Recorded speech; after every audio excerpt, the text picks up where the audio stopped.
Let's go. And today I would like to introduce you to my haymaker.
So, guys, I'm excited to welcome Brad Kohler. He is running for uh, m- governor of Minnesota against Tim Walz. I had to remember because I saw you were running for commissioner at first. Brad, thank Yeah, you for joining. How are you doing this evening? good. I'm so sorry.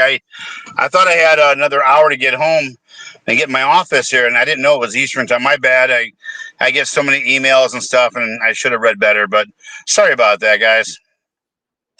No, it's all good. You made it, so I'm excited to have you. I hope you don't mind. We had to go back and dig in the crates for the, top UFC clips. Can you tell us about your UFC career and how you got into politics?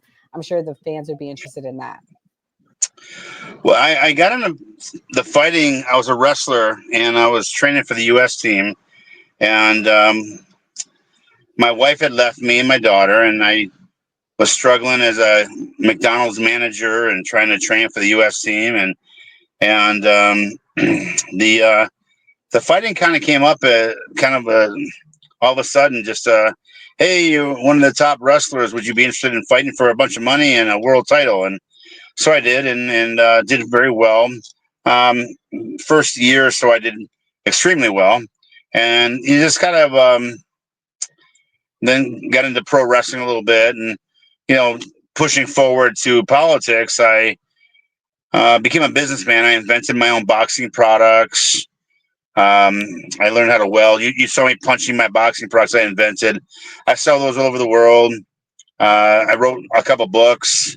The last one I just released was called Built for This, meaning built for running for governor. Yeah, I've been through the legal system, been through the welfare system. I've been broke, homeless, and hungry, and it's I've been through it a lot. Shot, stabbed, lived through a blood disorder that was supposed to kill me, and then also a plane crash that impaled me and ripped out my stomach and intestines, and my almost cut my leg off, and so a lot of things that kind of brought me to this point where I always thought, well, what am I here for? Why did I live through all these things? Then COVID hit, and two of my children were on scholarships for college, and of course my businesses were shut down, my manufacturing, my gyms, my restaurant, and then my kids, they couldn't attend college unless they got that COVID shot, and I was just more upset about that than I was the business being shut down. And we're in Minnesota, and the four states around us weren't shut down. You had North Dakota, South Dakota, Iowa, and Wisconsin, of course, and they had no mask mandates, they had no shutdowns, they had no curfews. So during the COVID, we had the George Floyd riots here as well. So then we had the curfews on top of it all. So it really affected our businesses here, and I thought there was a lot of bad decisions being made. And the I don't know if what happened to Minneapolis should have happened. I don't know, the shutdown should have happened. I just thought, well, who's making all these decisions and why? And I just wanted to be in that room when they were making them and find out how they're making these decisions. And so that's how I got involved. I reached out to my friend Jim Jordan in Ohio, which is where I'm from. I don't know if you guys all know who Jim Jordan is or not, congressman from Ohio. And I said, Jim, I'm running for governor. He says, that's a lot to bite off on your first time in, Brad. I'm like, oh, okay. So I ran for Senate, ran for Congress, and then county commissioner. And I got in really to learn what it entitles to, what it entails to be a public servant. How do you help the people? And the one thing I found out about all three of those elected positions was none of them can do nothing. There's no power there. And so I'm like, how do you help the people? So I said, well, my first choice was correct. Governor, here in Minnesota. I don't know how you guys feel about Tim Walz. If you're a fan, I'm sorry that you feel that way. But he's been very disruptive and embarrassing to our state. We went from an $18 billion surplus to a $8 billion deficit right now. And there's just a lot of bad business going on in Minnesota. And I thought, well, I got some really good people around me. And I thought that, if I get in, learn how to help people, which is what I really want to do, unite people. It's not about being for Republican or Democrat. It's about helping the people of Minnesota. That was my mission. So I decided to announce in December of 24 that I'm now running for governor. And so now I am. Okay, that's awesome, especially because you guys were at the epicenter of what popped off in 2020, so that makes sense. I'm gonna allow our founder, Gray Mars, to ask the first question. So thank you for coming, Brad. So our president is a celebrity, or he was a celebrity before he became a politician. And basically, like, I don't know if you're a celebrity, but you were a professional fighter. What about being a celebrity or a professional fighter makes you qualified to be a politician? Well, I never like to call myself a politician. I want to be a public servant. Politicians are people who go party line. They're either right or left. You can pick your choice. They go party line and they follow the party plan. And regardless of what is good for the people, they may not go that way. And I don't know if you want to call it establishment as opposed to grassroots, but where I'm different is if it's not good for the people, I'm not going to do it. So as far as being I don't want to say celebrity, I was a public figure and then became a public servant. I kind of like to look at it that way because, I actually go down and feed the homeless with my catering company. I mentor the felons. I coach kids. I try to do the things that a true leader should do for the people that need a helping hand up. So I don't need people's money. I'm not one of those kind of people that are out there begging for donations. I try to offer opportunities to people and help them and mentor them through, a better life through, kind of like, you ever get people go, what you should do, what you ought to do. Well, I don't do that. I'm like, what do you want to do? How do you think you should go about that? Let's sit down and make your plan. So politicians are the ones who basically just do what the public may not need, and it never fixes anything. So we have politicians in office that have no accolades. They're not known for doing anything and have done nothing, but yet they keep getting elected. I think you all agree with me. That happens on both sides. Yep. No, I Thank agree. you. That was my one question. I'm gonna allow Kamal Johnson to ask the next question. It was good, Brad. I usually have multiple questions, but since I guess we short on time, I got only one question. How did you feel about the George Floyd situation? What was your stance on that since it happened in Minnesota? It was a horrible situation that should have never happened. We had a cop that probably shouldn't have been on the police force. We had George handcuffed and was never turned over. We had a lot of things there that were just wrong, and it was a tragedy. And the Republicans don't like me for many reasons. And Alpha News here in Minnesota, who, are for the police, which it's not that I'm against the police. I'm for the truth and I'm for justice. The problem with justice is we have injustice in our justice system. And I'm very in touch with the Black community. I went to an all-Black college. My oldest son is Black. I am endorsed by the Black community. And it's not that I'm Black. I don't know what goes on all the time, but I'll tell you this.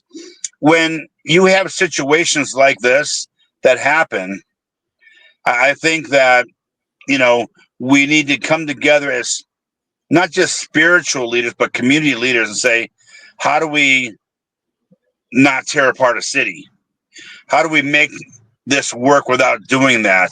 And there just wasn't enough cool heads prevailing. And so we actually found out, in fact, that there are hired people coming in from other cities helping with the riots. Now, we should have been with the communities, with the families, showing our support of this horrible tragedy and tried to come to a peaceful resolution. But to tear down a city, it never gets anyone anywhere. There's people's homes, Black and white homes, still destroyed that they can't move into, and the businesses down there. So to me, this is just a horrible situation that I think could have been prevented with better leadership. Wow, that's a great answer. Thank you. So what college did you go to? I'm just curious because you said you went to a Black college. Langston University. Okay. Kamal, you ever heard of it? No. Me either. Langston, Oklahoma. Is it a HBCU? Langston University in Langston, Oklahoma. Okay. Mia, I'm going to allow you to ask the next question. Hi, thanks for coming on the panel. We greatly appreciate it. I don't know anybody else on the panel, but I have been to Minnesota multiple times. I absolutely love Minnesota. I've spent a lot of time up in Lake Superior, up in the Iron Mountains, and I have a lot of friends up there, and they wanted me to ask you how you feel about the new proposed nickel mining that they're trying to get started. And how do you feel about the taconite mining? Because mining in Minnesota is very large, especially up in the Iron Range. So how do you feel about that? Well, it's not large. That's the problem. They've reduced it quite a bit, and it's costing the Minnesota people a lot of money. From research that's just shown as of today, actually, we have over $4 trillion in gold, mine, nickel, iron ore, and emeralds in the Iron Range that are not being mined. And my plan is to help people get their percentage of that. So it's like a weekly or a monthly income, and their profits. There's a share profit from those mines. There's $4 trillion in those grounds. So we need to do it safely and eco-friendly, but that's a lot of money, can help a lot of people. And so what needs to happen is we need to bring in 150 to 200 businesses that mine for the state of Minnesota, hiring 60,000 people is what it's going to take. And that 60,000 people, average is $100,000 a year plus for salaries. That'll bring an extra $60 billion a year in income tax to the state of Minnesota, which will help reduce not just property taxes and income tax, sales tax, what have you. This is one of the revenue streams that I want to do to help and reinvest in Minnesota. So if we have that money in there and we're making all this money, the people of Minnesota should get a profit sharing program with that. And that's how I feel. Awesome. Thank you. I mean, Uh, wouldn't you like an extra check every month for the iron ore and the precious metals that we have in the ground? It's Minnesota. That's our property. That's our minerals. yeah, fair enough. That's a great point. Skeptic, what's your question? Yeah. So, if you were voted in as a governor, would you support legislation that would basically pay out for reparations to the Black community? You know, I have a different plan for reparations. Okay. And talking to the Black leaders, I mean, I'm down in their churches every Sunday. I can give you their names. I'm down there every Sunday talking to them. I have we have as governments that bribe all of our communities, especially the Black community. My plan is to not bribe, of course, but actually have a influx of a lot of money that can help build opportunities for each community. And I presented this to them. They go, this is a lot of money. Yeah, $300 million is a lot of money that can create a lot of jobs, a lot of businesses, a lot of education, a lot of scholarships, a lot of programs that we can do and not put a Band-Aid on a leaky boat. We need to fix this as communities. And then when we can incentivize people to open up their business and help them, mentor them, fund them, it'll bring a lot more money into the community. So it's not so much about reparations. It's about offering those opportunities for not just this generation, but for the generations to come. No, I agree. So to answer it though, you don't think there should be like a necessarily like clear reparations plan, but you would want to put a plan together that you think would trickle down and benefit the Black community. Am I understanding that correctly? Absolutely. I think this is a better than reparations. It's like saying, hey, here's some money for what happened in the past. Hey, how about we throw a lot of money to fix the future? I mean, I understand. I mean, what we're talking about here, but when I can do a lot better with a lot more, that's what's going to help the Black community. Not just say, here's some money, see you later, bye. How about we work together for a clear, profitable, brighter future where your community grows and prospers and again, for generations to come. I mean, I just think that we start living in the past. That step, we keep staying on that step till it never ends. What we need to do is really focus on the future. Everybody's happier when things are going good. When everybody's making money and things are going good. There's food on the table. There's more than lint in your pockets. We need to put people, productive in good environments. Rebuild Minneapolis, rebuild Minnesota in those communities where, again, it's like, hey, a one-time reparation is one thing, but constant flow of money stream to help you and your children and grow and get to college and have a great education. I mean, doing things like that again fixes generations. So it's really is. You can call it a reparation, but for me, this is what needs to be done. It's an investment into the community to say, yeah, and again, we can call it reparation, but this is more of an investment to say, let's look for a brighter future and make sure that the next generations will never have to be homeless and hungry. Fair enough. Enzo, what's your question? So, Brad, thank you for coming. My question was, I was looking into the state of Minnesota as well. There's a lot of misfunding and underfunding for infrastructure in Minnesota. Yep. My question would be, how would you go about that and appropriate the funds correctly to have the infrastructure? Well, that's probably the easiest question, because I tell you what, we have politicians in there, not businessmen.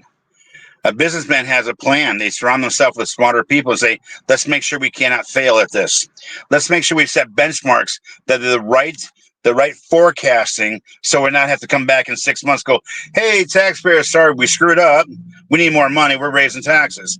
We need to set the benchmarks accordingly, hold people accountable, make sure that we have people that know their jobs. And I'll tell you what, if you know your job and you sit there, hey, my estimation for this job is $500, and you go back to your customer and go, yeah, I kind of screwed up. It's 2,000. They're not going to be happy with you. And our customers are the people of Minnesota. So my goal would be, we set a plan. We set our benchmarks. We be very transparent with that on each benchmark and the end date and what it's going to cost, and never come back for more money. We got to make sure we forecast within that 10%, give or take, leeway, like you should in business. All I heard.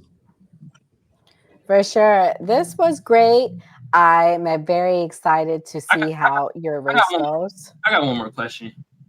Actually, I got two. Come on. We only doing one question, but Brad, one question. I mean, we only do. Everybody's only doing one question. Go ahead, Nora. Oh no, I was just gonna say, Brad, can you give us your closing thoughts and let us know why you're the best candidate and the next steps in the race? Well, I've worked very, very hard at focusing on community, the communities that we need to unite. We can't do this alone. We need to do it together. For me to put all the community leaders at the table with me is only a show of strength. And when we can make decisions together, I think that's when we're going to win together. If we stay separated and, like I said, keep putting Band-Aids on a leaky boat, or bribing communities, go, here's $800,000, go build your park. No, we need to fix things the proper way. The money is going to be there. I'm creating all these other revenue streams as opposed to just taxpayers kicking in. Right now, our well is not just empty, it's getting deeper. We're $8 billion in the hole, in the deficit, after they went through not just the budget, but the surplus. So for me to make sure that we have all the community leaders together, that we go and move into the future together, that's what's going to make us successful. You put the hands, or the power, in one person's hands, or the Senate hands, or the House of Representatives hands. Nothing gets done because they fight between each other. What I want to do is, again, the House and the Senate, they're fine. They can battle back and forth. They can never agree on anything. But what I want to do is what the people need. And I believe I'm a man of the people. Like I said, I've been broke, homeless, hungry. I've been on the system, in the system, and I don't believe you can fix something unless you've been through it. Now, I constantly mentor people on how to, hey, I'm no illusional unicorn. If I can do it, you can do it. We all put our pants on one leg at a time. And so I want to inspire people that, hey, if you've been down, that's okay. I was a champion. It's not about, falling or slipping. It's about how fast you get up.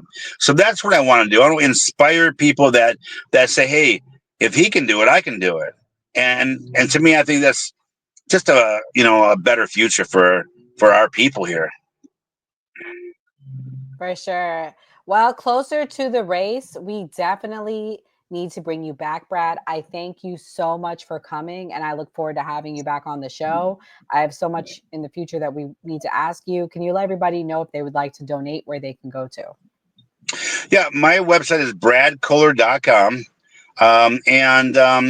Also, if you subscribe, it's not so much about donating. I'd love to hear your input. I'd love to hear from you. If you subscribe to my website, I personally respond to your email. You get my phone number, and we can chat. We can talk about it. If you got some great ideas that want to add to hey, Brad, I heard you this. What'd you think about this? I love putting more minds together. I think that's really important to do. And I'm a humble enough person that know that I don't have all the answers. So I will listen. Yeah. Well, thank you again for coming, Brad. And everyone, go find Brad, give him a subscription, support him, and we'll definitely bring him back closer to the race. Thank you so much, guys. You have a blessed night, okay? You too, Brad. Blessings. Thank you. Have a good night. Bye-bye.